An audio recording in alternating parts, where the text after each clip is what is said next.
आषाढ़ मास के शुक्ल पक्ष की एकादशी को देवशयनी एकादशी, श्री हरिशयनी एकादशी, श्री विष्णु शयनोत्सव के नाम से जाना जाता है। इस बार देवशयनी एकादशी तिथि का आरंभ 16 जुलाई 2024 मंगलवार की रात को 8:34 से हो जाएगा, जो कि 17 जुलाई 2024 बुधवार की रात को 9:03 पर एकादशी तिथि समाप्त हो जाएगी। अतः द्वादशी युक्त शुद्ध हरिवासर देवशयनी एकादशी 17 जुलाई 2024 बुधवार के दिन ही रहेगी। सभी भक्तजनों, माताओं, बहनों, वैष्णव जनों को देवशयनी एकादशी का व्रत 17 जुलाई 2024 बुधवार के दिन ही रखना है एवं एकादशी व्रत का पारना यानी व्रत खोलने का जो समय रहेगा वो 18 जुलाई 2024 बुधवार की सुबह 6 बजे से लेकर के 8 बजे के बीच में करना चाहिए। भक्तजनों, माताओं, बहनों, सादर जय श्री कृष्ण। हमारे YouTube चैनल में आप सभी का बहुत बहुत स्वागत है। मैं हूं आपके साथ आचार्य धर्मेंद्र शास्त्री। आज हम आप सभी को देवशयनी हरिशयनी श्री विष्णु शयनोत्सव की दिव्य और ज्ञानमयी कथा सुनाने जा रहे हैं। इस कथा को अंत तक सुनिएगा और सुनने के बाद अधिक से अधिक लोगों को शेयर भी कर दीजिएगा। तो सबसे पहले आपको और आपके पूरे परिवार को देवशयनी एकादशी की बहुत बहुत शुभकामनाएं और बधाइयां। भगवान श्री हरि लक्ष्मी नारायण जी की भरपूर कृपा एवं उनका आशीर्वाद आप सभी के ऊपर सदैव बना रहे। आप सभी सुखी रहें, स्वस्थ रहें, व्यस्त रहें, मस्त रहें, निरंतर उन्नति तथा प्रगति को प्राप्त करते रहें। विष्णु एकादशी गीता तुलसी विप्रोधे नवः असारे दुर्ग संसारे षटपदी मुक्तिदायिनी। अर्थात भगवान श्री हरि विष्णु जी का पूजन करना, एकादशी का व्रत रखना, गीता जी का पाठ करना, तुलसी जी का पूजन एवं दर्शन करना, ब्राह्मण देवताओं की सेवा करना, उनको दान करना, उनको भोजन करवाना तथा गौ माता की रक्षा करना और सेवा करना, ये 6 कार्य इस कठिन संसार सागर को पार करने हेतु मुक्तिदायक बताए गए हैं। पूरे एक साल में 24 एकादशी आती है, लेकिन जिस साल अधिक मास या पुरुषोत्तम मास आता है उस साल 2 अधिक एकादशी, कुल मिलाकर के उस साल 26 एकादशी आती है। और सभी एकादशियों का विभिन्न महत्व हमारे धर्म ग्रंथों तथा पुराणों में बताया हुआ है। एक कृष्ण पक्ष में, दूसरी शुक्ल पक्ष में, दोनों ही एकादशियों का व्रत सभी मनुष्य मात्र को अवश्य करना चाहिए, क्योंकि एकादशी का व्रत भगवान श्री हरि लक्ष्मी नारायण जी का परम प्रिय व्रत है। और एकादशी का व्रत करने से मनुष्यों के कई जन्मों के पाप जड़ से नष्ट हो जाते हैं तथा उनके पुण्यों का उदय होता है। जब मनुष्य के जन्म जन्मांतर के पाप नष्ट हो जाते हैं तभी उन्हें सांसारिक एवं भौतिक सुखों की प्राप्ति होती है। जो भक्तजन, माताएं, बहनें एकादशी का व्रत करते हैं उनको अपने जीवन काल में कम से कम एक बार एकादशी व्रत का उद्यापन अवश्य करना चाहिए या करवाना चाहिए। आप चाहें तो अपने घर में, निवास स्थान में, देवालय में, शिवालय में, मंदिर में, आश्रम में भी एकादशी व्रत का उद्यापन करवा सकते हैं। यदि आप चाहें तो हमारे माध्यम से भी एकादशी व्रत का उद्यापन आप करवा सकते हैं। कम से कम अपने जीवन काल में एक बार एकादशी व्रत का उद्यापन जरूर कर लेना चाहिए। जो भक्तजन, माताएं, बहनें एकादशी का व्रत करते हैं उनको दशमी तिथि से लेकर के द्वादशी तक कुछ महत्वपूर्ण नियमों का पालन अनिवार्य रूप से करना चाहिए। दशमी के दिन एक समय शुद्ध एवं सात्विक भोजन करें तथा इस दिन चावल, लहसुन, प्याज, मांस, मदिरा, मसूर की दाल, कटहल की सब्जी का उपयोग भोजन के रूप में नहीं करना चाहिए। दशमी तिथि के दिन पराय अन्न अर्थात दूसरे के घर का भोजन नहीं करना चाहिए। यदि अनजाने में या मजबूरी में दूसरे के घर का भोजन करना पड़े तो आप उसके निमित्त कुछ न कुछ दान पुण्य कर देंगे तो आपको उसका दोष नहीं लगेगा। दशमी के दिन शहद नहीं खाना चाहिए। पंचामृत के रूप में शहद का सेवन कर सकते हैं, लेकिन अकेले शहद नहीं खाना चाहिए। दशमी के दिन ब्रह्मचर्य व्रत का पालन करना चाहिए और एकादशी के दिन सुबह जल्दी उठ करके स्नान करके पूजा अर्चना करके शुद्ध पवित्र वस्त्र धारण करके मस्तक पर तिलक लगा करके एकादशी व्रत का संकल्प धारण करना चाहिए। पद्म पुराण के उत्तरखंड के अध्याय 64 में श्लोक नंबर 34 में लिखा हुआ है, एकादश्याम निराहार स्थित्वा हम परेहनि भोक्ष्यामि पुंडरीकाक्ष शरणम में भवाच्युत। हे कमल नयन, हे वासुदेव, हे जनार्दन, हे अच्युत, मैं एकादशी के दिन निराहार रह करके दूसरे दिन ही भोजन करूंगा। इस प्रकार ये मंत्र और इसका अर्थ यदि आपने बोल लिया या सुन लिया तो भी आपको संकल्प का पूरा फल प्राप्त हो जाएगा। और यदि आप चाहें तो हम जो बता रहे हैं उस विधि से भी आप संकल्प कर सकते हैं। अपने पूजा घर में, देवस्थान में या अपने घर के निवास स्थान के पूर्व या उत्तर भाग में, पूर्व या उत्तर की तरफ मुंह करके एक आसन पर बैठ करके अपने सामने शुद्ध घी का दीपक प्रज्वलित करके एक थाली में रोली, चंदन, अक्षत के स्थान पर जौ, तिल, पीले पुष्प, सुपारी, तुलसी जी का पत्ता और कुछ दक्षिणा रख करके आपको संकल्प धारण करना चाहिए। संकल्प धारण करने के लिए हाथ की मुद्रा को इस प्रकार करें और हाथ के मध्य भाग में सबसे पहले जल रखे, कुछ पैसे रखे, सुपारी रखे, पीला पुष्प रखे, तुलसी जी का पत्ता रखे और अक्षत के स्थान पर यानी चावल की जगह पर जव या तिल का उपयोग आपको करना है। सबसे पहले आपको बोलना है ओम विष्णवे नमः, ओम विष्णवे नमः, ओम विष्णवे नमः। ओम तिथिर्विष्णु सदा वारो नक्षत्रम विष्णुरेव च योगश्च करणम विष्णु सर्वम विष्णुमयं जगत। ओम विष्णुर्विष्णुर्विष्णु श्रीमद्भगवतो महापुरुषस्य विष्णोर आज्ञेयः प्रवर्तमानस्य अद्य श्री ब्रह्मणोन्हि द्वितीय प्रार्धे श्री श्वैतवारः कल्पे वैवस्वत मन्वन्त्रे अष्टाविंशतितमे कलियुगे कली प्रथम चरणे भूर्लोके भारतवर्षे भरतखंडे जम्बूद्वीपे आर्यावर्तांतर्गत ब्रह्मवर्तैक देशे अवंतिकायां विशाला क्षेत्रे मध्य प्रदेशे भोपाल मंडलांतर्गते भोपाल नामनी नगरे सम्मत 2081 मासानां मासे पुण्य पवित्र मासे आषाढ़ मासे शुभै शुक्ल पक्षे वर्षा ऋतोः अद्य दिवसे ही एकादश्यायां पुण्यतिथ्योः तदुपरांत द्वादश्यायां पुण्यतिथ्योः अद्य दिवसे बुधवासरान्वितायां अनुराधा दिवस नक्षत्रे वृश्चिक राशिस्ते श्री चंद्रैः कर्क राशिस्ते श्री सूर्यैः वृषभ राशिस्ते श्री देवराज गुरु शेषेषु ग्रहेषु यथा यथम राशि स्थान स्थितसु एवं ग्रह गुण गण विशेषण विशिष्टायां शुभ पुण्य तिथौ। आप सभी बोलिएगा मम आत्मनः। अपने नाम और गोत्र का उच्चारण कर लीजिए। यदि आपको अपना गोत्र याद नहीं है तो ब्रह्म गोत्र या कश्यप गोत्र भी यहां पर उच्चारित कर सकते हैं। विवाहित माताओं, बहनों, महिलाओं को अपने पति पक्ष का यानी पति के घर का गोत्र उच्चारित करना चाहिए और जो कुंवारी कन्याएं रहती है उनको अपने पिता पक्ष यानी पिता के घर का गोत्र उच्चारित करना चाहिए। मम सकुटुंबस्य सपरिवारस्य जनानाम आयु आरोग्य ऐश्वर्य अभिवृद्ध्यर्थम अप्राप्त लक्ष्मी प्राप्त्यर्थम प्राप्त लक्ष्म्योश्च चिरकाल संरक्षणार्थम सकल मन इच्छित कामना संसिद्ध्यर्थम लोके सभायां राजद्वारे व्यापारे कृषि कार्ये सेवा कार्ये यश विजय लाभादि प्राप्त्यर्थम मम इह जन्मनि जन्मांतरे वा सकल दुरितोपशमनार्थम आदि देविक आदि भौतिक आध्यात्मिक त्रिविध तापोपशमनार्थम वात पित्त कफ जन दोष परिहारार्थम आदित्याद्यावाहित नवग्रह देवताः प्रसन्नार्थम कुल देवताः प्रसन्नार्थम सर्व देवताः प्रसन्नार्थम भगवते श्री लक्ष्मी नारायण देवता प्रीत्यर्थं च अद्य दिवसे देवशयनी एकादश्यायां व्रत कर्माहम करिष्ये। इस प्रकार संकल्प प्रभु को समर्पित करने के बाद हाथ जोड़ करके उनसे प्रार्थना करें कि हे दीन बंधु, हे दीनानाथ, हे करुणा निधान, आज मैं देवशयनी एकादशी का व्रत करने जा रहा हूं या करने जा रही हूं।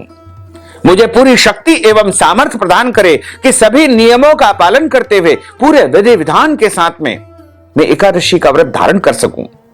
यदि मेरे द्वारा जाने में अनजाने में कोई त्रुटि हो जाए तो मुझे अबोध बालक जान करके क्षमा अवश्य ही प्रदान कर देना। इस प्रकार आपका एकादशी का व्रत आरंभ हो जाएगा। सूर्य भगवान को अर्घ्य प्रदान करें, माता पिता को प्रणाम करें, तुलसी जी का पूजन करें। कई लोगों ने धारणा फैला रखी है कि इस दिन तुलसी जी में जल नहीं चढ़ाना चाहिए। इस प्रकार का किसी भी शास्त्र में कोई वर्णन नहीं है। यदि आपके मन में कोई शंका है तो एक दिन पहले तुलसी पत्र तोड़ करके आप रख लीजिएगा, लेकिन एकादशी के दिन तुलसी जी में जल अवश्य अर्पण करना चाहिए, तुलसी जी का पूजन करना चाहिए, तुलसी जी के समीप दीपक भी आपको प्रज्वलित करना चाहिए। गौ माता का पूजन करें, संभव हो तो गौ माता को भी फल या फलाहारी वस्तु ही खिलाए। यदि आप गौ माता को अन्न खिला देंगे कोई दोष नहीं लगेगा। साथ ही एकादशी के दिन किसी भी मनुष्य को चावल का उपयोग नहीं करना चाहिए, चावल अपने घर में बनाना नहीं चाहिए, चावल खाना नहीं चाहिए तथा इस दिन अन्न का सेवन बिल्कुल नहीं करना चाहिए। अन्न का मतलब होता है दाल, चावल, रोटी, सब्जी इत्यादि जो भी अन्न में आता है वो सब इस दिन पूर्ण रूप से परित्याग कर देना चाहिए। एकादशी का व्रत आप फलाहार करके करें, यानी एक समय 2 समय फलाहार करें, या आपका शरीर जैसा साथ देता है वैसा फलाहार आपको करना चाहिए। लेकिन ध्यान रखें, फलाहार में हल्दी का उपयोग बिल्कुल नहीं करना चाहिए, सादे नमक का उपयोग नहीं करना चाहिए। इसमें केवल और केवल फलाहारी नमक का ही उपयोग किया जाता है। वैसे तो सर्वोत्तम फलाहार गाय का दूध और दूध से बनी हुई समस्त वस्तुओं को माना गया है।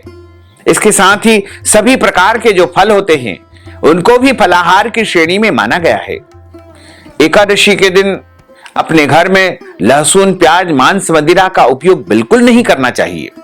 एकादशी के दिन झूठ न बोले, क्रोध न करे, लड़ाई झगड़ा एवं वाद विवाद बिल्कुल नहीं करना चाहिए। ब्रह्मचर्य व्रत का पालन करना चाहिए।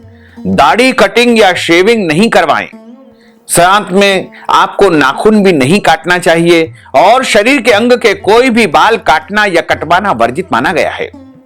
एकादशी के दिन किसी भी प्राणी का, किसी भी जीव का, किसी भी मनुष्य का अपमान बिल्कुल न करें, क्योंकि ईश्वर अंश जीव अविनाशी, प्रत्येक प्राणी में, प्रत्येक जीव में ईश्वर का वास माना गया है। और दिन में सोना नहीं चाहिए, रात्रि में जागरण करें। यदि दिन में किसी कारणवश आप सो जाते हैं तो स्नान करके ही शाम के समय पूजन अर्चन करें। प्रातःकालीन वेला में भगवान का अच्छी प्रकार से श्रृंगार करें, उनका पूजन करें। यदि आपके यहाँ ठाकुर जी की सेवा होती हो, पूजा होती हो तो आप उस विधि से करें। अन्यथा एकादशी के दिन प्रभु को अच्छी प्रकार से स्नान करवा करके और सुंदर वस्त्र आभूषण उनको धारण करवाएं। यदि संभव हो तो एक चौकी के ऊपर, पटे के ऊपर पीला कपड़ा या लाल कपड़ा बिछा करके मध्य भाग में भगवान श्री नारायण के कोई भी विग्रह की स्थापना करें। राधा कृष्ण, राम सीता या अन्य कोई भी प्रभु लक्ष्मी नारायण जी के विग्रह की स्थापना करके गौरी गणेश का, कलश का, भगवान नारायण के स्वरूप का पूजन अर्चन करे और ब्राह्मण देवता के मुख से कथा का श्रवण करे तथा प्रभु की आरती उतारे। चूंकि देवशयनी एकादशी है, इस दिन प्रभु को शयन भी कराना है, इसलिए सुंदर मखमल की एक गादी भगवान के लिए तैयार करे और उस गादी को बिछा करके अपने लड्डू गोपाल जी को इस दिन शाम के समय सूर्यास्त के बाद जब आप आरती पूजा कर लेते हैं उस समय सुलाना चाहिए। उनको रुईदार तकिया लगाएं और सुंदर सुंदर उनके लिए रजाई तैयार करें या छोटा सा कंबल भी आप उनको ओढ़ा सकते हैं। इस प्रकार उनसे प्रार्थना करें कि हे दीनबंधु, हे दीनानाथ, आज आप चतुर्मास के लिए न 4 माह के लिए शयन करने जा रहे हैं। आपकी कृपा और आपका आशीर्वाद हमारे जीवन पर सदैव बना रहे। इस प्रकार प्रभु को सायंकालीन वेला में शयन करवाने का भी विधान बताया गया है। यदि एकादशी के दिन आपके घर परिवार में किसी भी प्रकार का जन्म अथवा मृत्यु का सूतक लग जाता है तो ऐसी अवस्था में भी आपको व्रत के सभी नियमों का पालन करना चाहिए, व्रत भी करना चाहिए, लेकिन भगवान का स्पर्श या पूजन कार्य आपको नहीं करना चाहिए। यदि माताएं बहनें मासिक धर्म पीरियड की अवस्था में हैं, रजस्वला अवस्था में हैं, तो ऐसे समय में भी उनको व्रत अवश्य करना चाहिए। व्रत को कभी भी खंडित नहीं करना चाहिए, लेकिन ऐसी अवस्था में, अपवित्र अवस्था में भगवान का स्पर्श और पूजन करना वर्जित माना गया है। एकादशी के दिन चाय काफी पी सकते हैं, कोई दोष नहीं लगता है। एकादशी के दिन 1 से अधिक बार भी आप फलाहार कर सकते हैं। नमक वाली वस्तु का भी आप सेवन कर सकते हैं, कोई दोष नहीं लगेगा। यदि आपको कोई दवाई लेना है, औषधि ग्रहण करना है और उसके पहले आपको कुछ खाना होता है तो ऐसी अवस्था में फल या फलाहारी वस्तु आप ग्रहण करके दवाई ले सकते हैं, कोई दोष नहीं लगता है। एकादशी के दिन जल पी सकते हैं, कोई दोष नहीं लगता है। एकादशी के दिन आपको कोई भी गलत कर्म, अनैतिक कर्म, पाप कर्म बिल्कुल नहीं करना चाहिए। इस दिन अधिक से अधिक भगवान का स्मरण करें, नाम संकीर्तन करें तथा संभव हो तो श्री विष्णु सहस्त्र नाम का, श्री गोपाल सहस्त्र नाम का पाठ करें और अन्य पवित्र स्तोत्रों का पाठ या पठन करना चाहिए। श्रीमद् भगवद गीता या भागवत जी का भी इस दिन आप पाठ कर सकते हैं या श्रवण कर सकते हैं। एकादशी के दिन जितना अधिक आप प्रभु के नाम का उच्चारण करेंगे, स्मरण करेंगे, उतना ही अधिक पुण्य फल आपको प्राप्त होगा। एकादशी के दिन जब आप ब्राह्मण देवता के श्री मुखारविंद से कथा का श्रवण करते हैं तो उनको कथा सुनने के बाद दक्षिणा अवश्य प्रदान करें और यदि संभव हो तो अगले दिन पारणा के समय ब्राह्मण देवता को भोजन करवाएं। यदि भोजन नहीं करवा पाते हैं तो उनको सूखा सामान यानी आटा, दाल, चावल, सीधा सामग्री का दान करें या फिर उनको इस हेतु नगद धन राशि प्रदान करके भी आप ब्राह्मण भोजन का संपूर्ण पुण्य लाभ प्राप्त कर सकते हैं। यदि एकादशी तिथि समाप्त हो जाती है लेकिन अगले दिन का सूर्योदय नहीं हुआ है तब भी आपको व्रत नहीं खोलना चाहिए। पारणा आपको अगले दिन सूर्योदय के बाद ही करना है। किसी भी परिस्थिति में आपको एकादशी के दिन व्रत का पारणा नहीं करना चाहिए। अगले दिन सूर्योदय के बाद ही व्रत का पारणा करना चाहिए। एकादशी का जो व्रत होता है वो ब्रह्म मुहूर्त से आरंभ हो जाता है, यानी 17 जुलाई 2024 बुधवार के ब्रह्म मुहूर्त से ही आपका एकादशी व्रत आरंभ हो जाएगा, जो कि अगले दिन यानी गुरुवार की सुबह ही आपको पारणा करना होगा। अब हम आप सभी को देवशयनी एकादशी, श्री हरिशयनी एकादशी, श्री विष्णु शयनोत्सव की कथा सुनाने जा रहे हैं। इस कथा को अंत तक सुनिएगा। बोलिए श्री लक्ष्मी नारायण भगवान की जय, श्री वृंदावन बिहारी लाल की जय, श्री गिरिराज धरण की जय, श्री बाल कृष्ण लाल की जय, श्री श्याम सुंदर यमुने महारानी की जय, जगत गुरु श्री वल्लभाधीश की जय, श्री गुसाई जी परम दयाल की जय, श्री गुरुदेव की जय, लाडले लाल की जय, आज के आनंद की जय।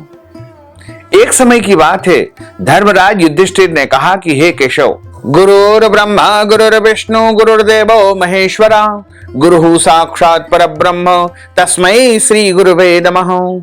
श्री अखंड मंडलाकारं व्याप्तं येन चराचरं तत्पदं दर्शितं येन तस्मै श्री गुरुवे नमः। अज्ञानान्तिमिरान्धस्य ज्ञानाञ्जनशलाकया चक्षुरुन्मीलितं येन तस्मै श्री गुरुवे नमः। कृष्णाय वासुदेवाय हरये परमात्मने प्रणतः क्लेशनाशाय गोविंदाय नमो नमः। बर्हो पीडं नटवर वपुः कर्णयोः कर्णिकारं बिभ्रद्वास कनककपीशं वैजयन्तीं च मालां। रन्ध्रान् वेणोर्धरसुधया पूरयन् गोपवृन्दैः वृन्दारण्यं स्वपदरमणं प्राविशत गीतिकीर्तिः।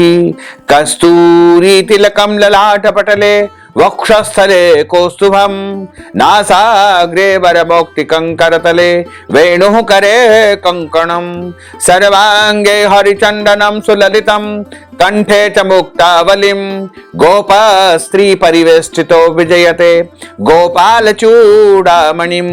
फूल्लेन्दीवरकान्तिबिन्दुवदनं बर्हावतं सप्रियं श्रीवत्साङ्कमुदारकौस्तुभधरं पीताम्बरं सुन्दरं। गोपीनां नयनोत्पलार्चिततनुं गोगोपसङ्घावृतं गोविन्दं कलवेणुवादनपरं दिव्याङ्गभूषणं भजे दिव्यांगभूषणं भजे। करारविन्देन पदारविन्दं मुखारविन्देन विनिवेशयन्तीं वटस्य पत्रस्य पुटेशयानं बालं मुकुन्दं मनसा स्मरामि बालं मुकुन्दं मनसा स्मरामि। सच्चिदानंद रूपाय विश्वोत्पत्त्यादिहेतवे तापत्रय विनाशाय श्रीकृष्णाय वयं नुमः।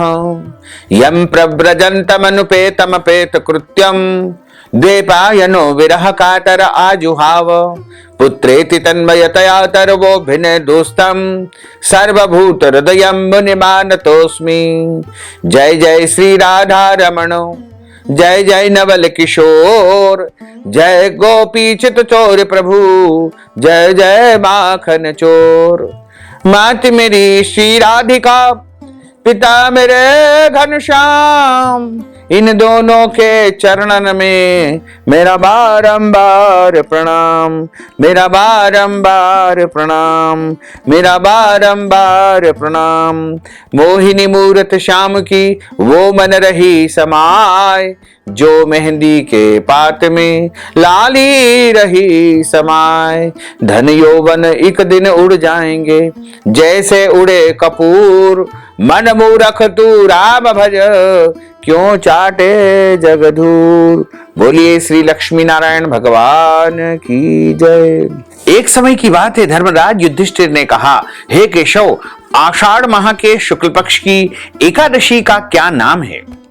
इस व्रत के करने की विधि क्या है और किस देवता का पूजन अर्चन किया जाता है? भगवान श्री कृष्ण कहने लगे कि हे युधिष्ठिर, जिस कथा को ब्रह्मा जी ने देवर्षि नारद जी से कहा था वही मैं तुमको आज सुनाने जा रहा हूं।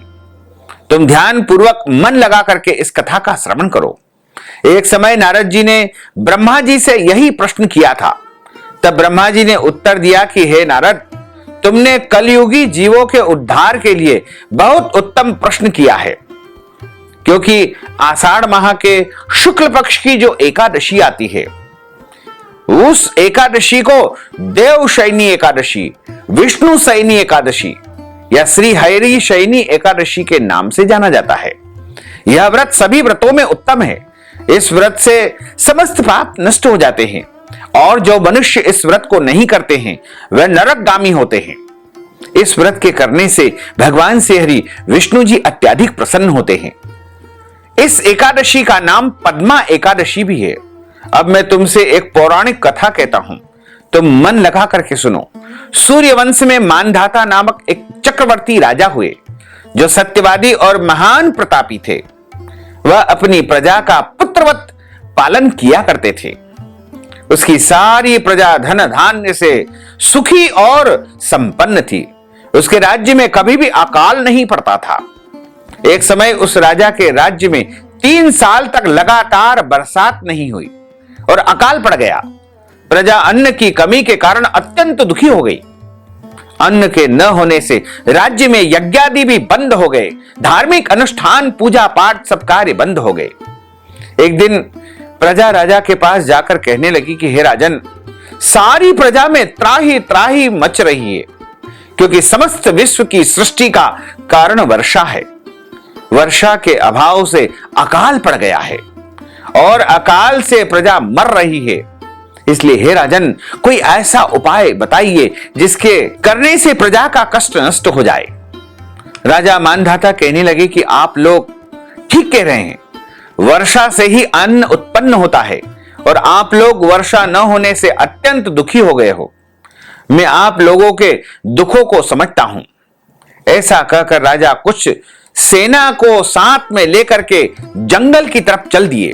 वहां अनेक ऋषियों के आश्रम में भ्रमण करते हुए अंत में ब्रह्मा जी के पुत्र अंगिरा ऋषि के आश्रम में पहुंच गए। वह राजा ने घोड़े से उतर करके अंगिरा ऋषि को प्रणाम किया, दंडवत नमन किया।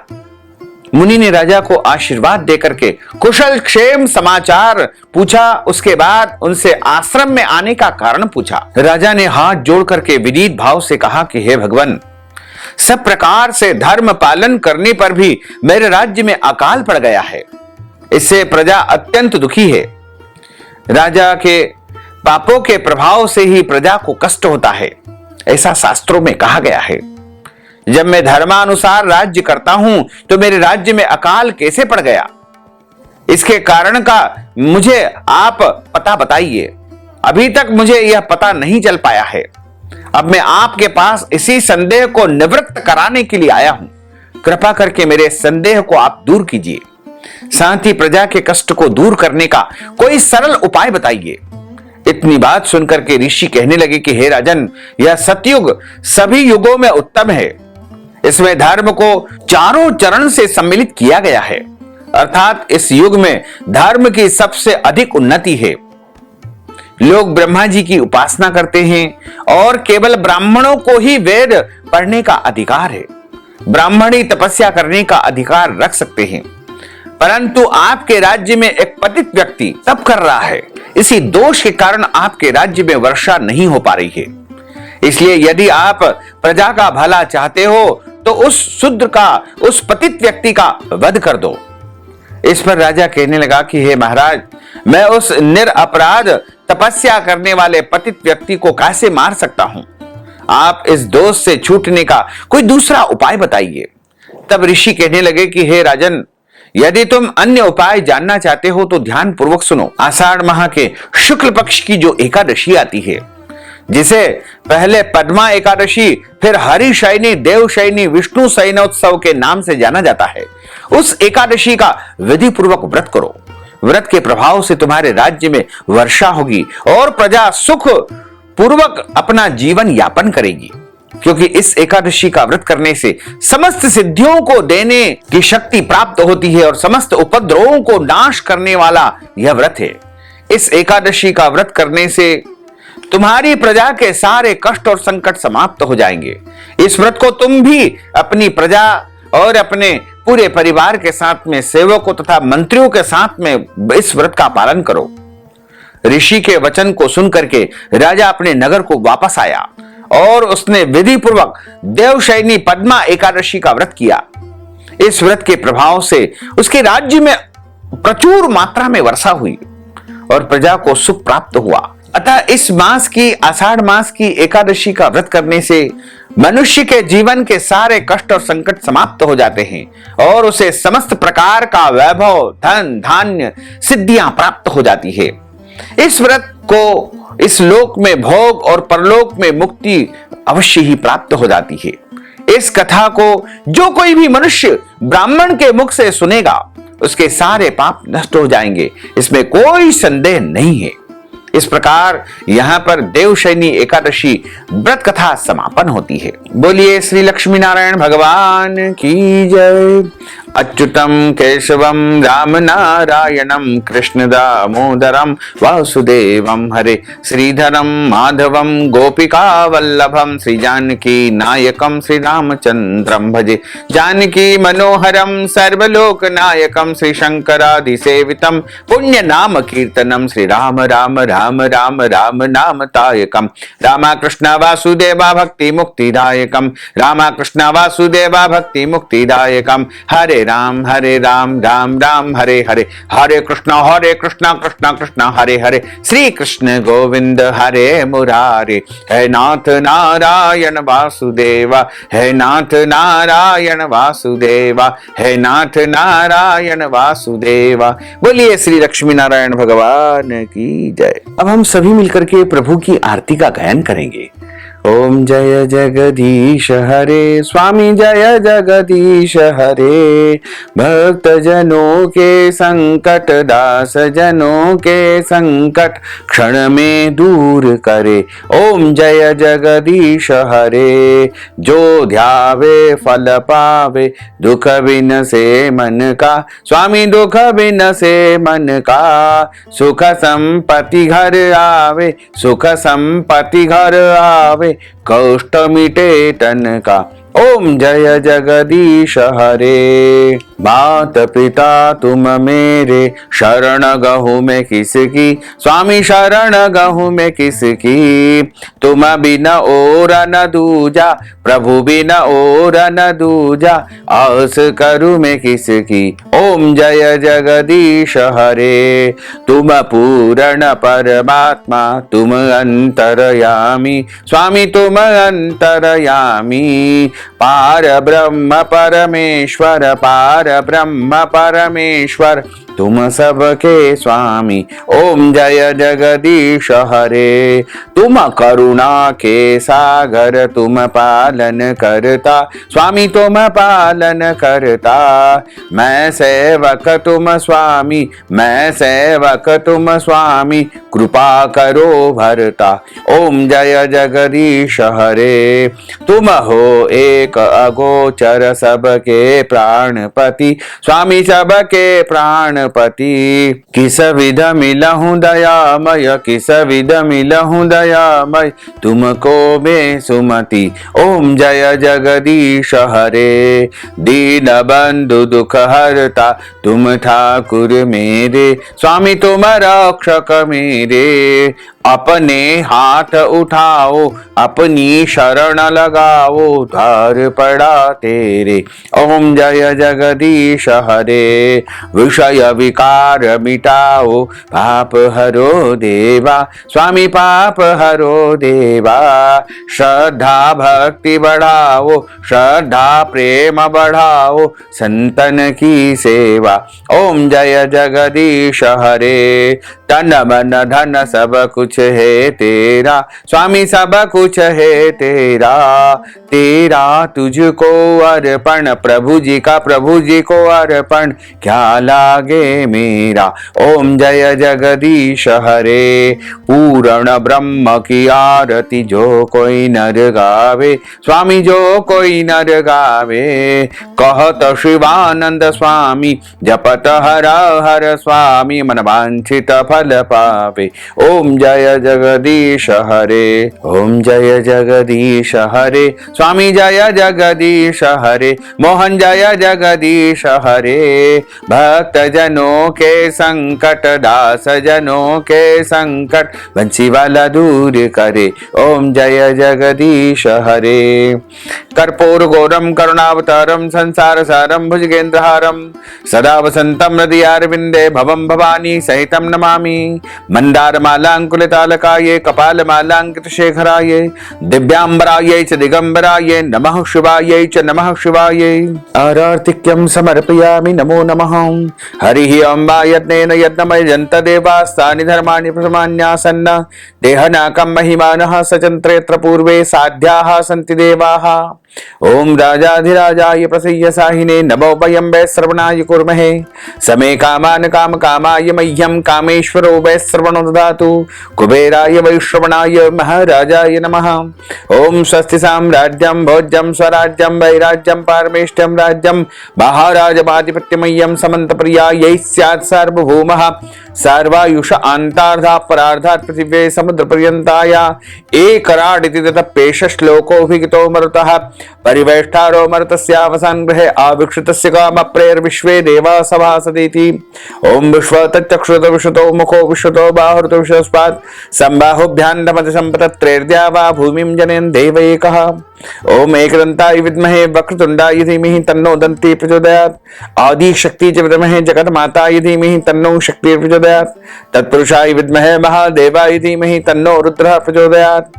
ओम क्लीं कृष्णाय विद्महे वासुदेवाय धीमहि तन्नो श्री कृष्णः प्रचोदयात्। ओम तत्पुरुषाय विद्महे महादेवाय धीमहि तन्नो रुद्रः प्रचोदयात्।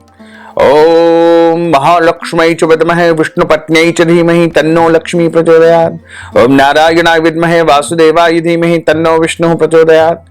ओम सांगाय सपरिवाराय सायुधाय सशक्तिकाय सवाहनाय सगणाय भगवते श्री लक्ष्मी नारायण देवताभ्यो नमो नमः।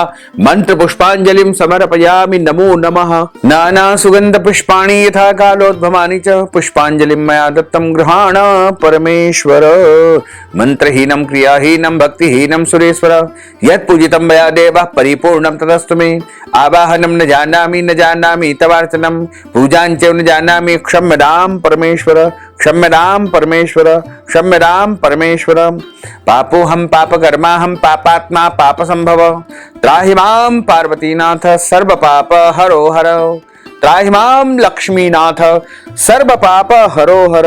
त्वमेव माताश्च पिता त्वमेव बन्धुश्च सखा त्वमेव विद्या द्रविणं त्वमेव सर्वं मम देव देव।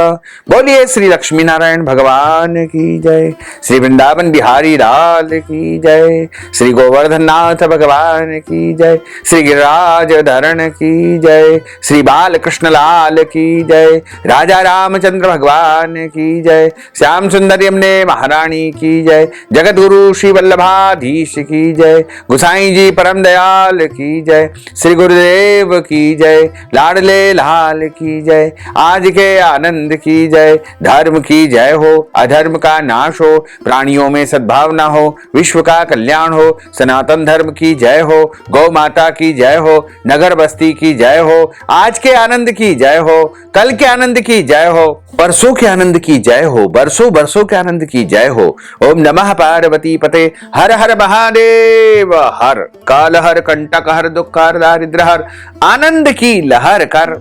भक्तजनों, माताओं बहनों, यदि आप देवशयनी एकादशी, हरिशयनी एकादशी, श्री विष्णु शयनोत्सव के निमित्त कुछ भी दान पुण्य करना चाहते हैं, कथा की दक्षिणा देना चाहते हैं, अन्न दान करना चाहते हैं, वस्त्र दान, गोदान या कोई भी दान पुण्य यदि आप करना चाहते हैं, तो आप हमारे गूगल पे, फोन पे, पेटीएम नंबर, अकाउंट नंबर के माध्यम से नगद धनराशि पहुंचा करके देवशयनी एकादशी का संपूर्ण पुण्य लाभ प्राप्त कर सकते हैं। साथ ही आप सभी से अनुरोध है कि हमारे इस ज्ञानवर्धक वीडियो को अधिक से अधिक लोगों को शेयर करिएगा, लाइक करिएगा, कमेंट करिएगा, और यदि अभी तक आपने सब्सक्राइब नहीं किया है तो अभी और इसी समय सब्सक्राइब कर लीजिए, ताकि इसी प्रकार की ज्ञानवर्धक वीडियो आपको सबसे पहले प्राप्त हो सके। आपको और आपके पूरे परिवार को सादर जय श्री कृष्ण, सादर धन्यवाद।